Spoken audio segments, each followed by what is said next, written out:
ሌላው እንግዲህ ኢሶዴፓ ባቀረበው ቅሬታ ላይ እንግዲህ ኢሶዴፓን በተመለከተ የኢትዮጵያ ብሔራዊ ምርጫ ቦርድ የማንም ወገንተኛ አይደለም። እንደምታውቁት በብዙ መግለጫዎችም እንደሰጠነው ኢሶዴፓ ፓርቲ ከ2017 ጀምሮ በማዕከላዊ ኮሚቴና በስራ አስፈጻሚ ኮሚቴ አባላት መካከል ከፍተኛ የሆነ አለመግባባት ነበር። አንድ ወቅት አንደኛው ቡድን ይነሳና የፓርቲው ምክትል ሰብሳቢ ያግዳል። እንደገና ደግሞ የተወሰኑ የማዕከላዊ ኮሚቴ አባላትን የፓርቲው ምክትል ሰብሳቢ ያግዳሉ።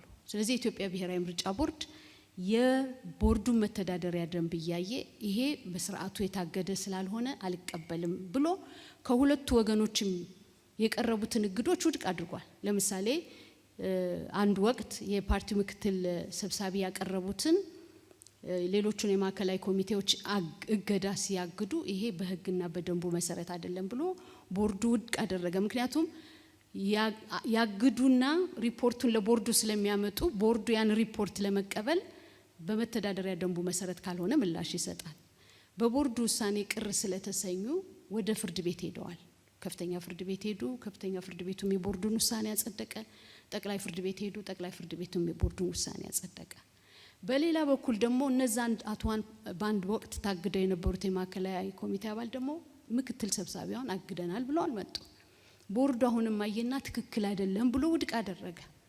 እነዚህም ወገኖች ደግሞ ሄደው ይግባኛሉ። ፍርድ ቤቱ ውድቅ አደረገባቸው። እንግዲህ በዚህ መሀል የእጩዎች ምዝገባ መጣ። የእጩዎች ምዝገባ በሚመጣበት ጊዜ የፓርቲው መሪ እጩ የካንዲዴት ሬጅስትሬሽን ሲስተም አድሚኒስትሬተር አቅርበው ሁለቱ ወገኖች ያስመዘግባሉ ብሎ ቦርዱ እየጠበቀ ማስመዝገብ ጀመሩ። በዚህ ሂደት አንደኛው ወገን ቅሬታ አለኝ በሚመዘገቡት ሰዎች የኔ ያልተመዘገቡልኝም አሉ። ተስማምታችሁ ተግባብታችሁ አቅርቧልን ተግባብተን እናቀርባለን ብለው ፕሮሰሱን ከጀመሩና ምዝገባው ከተከናወነ በኋላ ወደ 300 የሚሆኑ እጩዎች ቦርዱ መዝግቦ በምርጫ ክልል ይፋ አደረገ።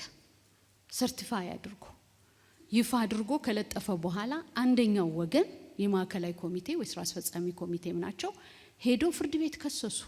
እነኚህ የወጡት 300 በላይ የሚሆኑት እጩዎች እኛ ያልተካፈልንበት በመተዳደሪያ ደንቡ መሰረት አይደለም የተመረጡት የተመለመሉት የሚል ቅሬታ አቀረቡ። ፍርድ ቤቱ አከራክሮ ያውም የተከሰሰው ቦርዱ ነው። ከሳሽ እነዚህ የማዕከላዊ ኮሚቴ አባላት ናቸው። እንደውም በክርክሩ ሂደት ቦርዱ የሚመለከተው የፓርቲ አመራር ጣልቃ ይግባ፣ አብረው ይከራከሩ ሁሉ ብለን ጠይቀን ነበር። ፍርድ ቤት ይሄን አልተቀበለም።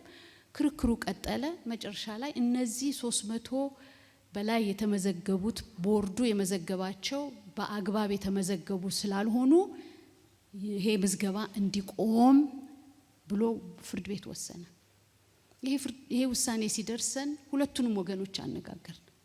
ከሳሾቹንም ለምንድነው እንዲምታረጉት? እጩዎችን ለምን እንዲሁ ታስቀራላችሁ? መራጮችስ ለምን እድል ያጣሉ የሚመርጡትን ሰው ብለን ሁለቱ ወገኖችን ለየብቻ ከዛ በኋላ አንድ ላይ አገናኝተን ሶስቱን አይደለም ያስተዳዳሪነት ስራ ሁልጊዜ እንደምንለው የሽምግልና ስራ ሰርተን ለመናቸው። ተስማምታችሁ ተግባብታችሁ አይታችሁ አብራችሁ የሚለወጠውን ለውጣችሁ አቅርቡልን እባካችሁ ብለን ለረጅም ጊዜ ለመንን። አልተሳካም፣ አልሆነም።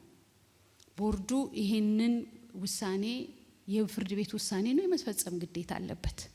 ስለዚህ እነዚህን እጩዎች ከባሎት ፕሪንት ወይ ከባሎት እናወጣለን ብለን ለፓርቲው መሪ ያሳወቅን። እሳቸውም ሄደው ፍርድ ቤት አመለከቱ። ፍርድ ቤቱ ደግሞ በመቃወም አመልካች ብሎ እንደገና ተቀበላቸው።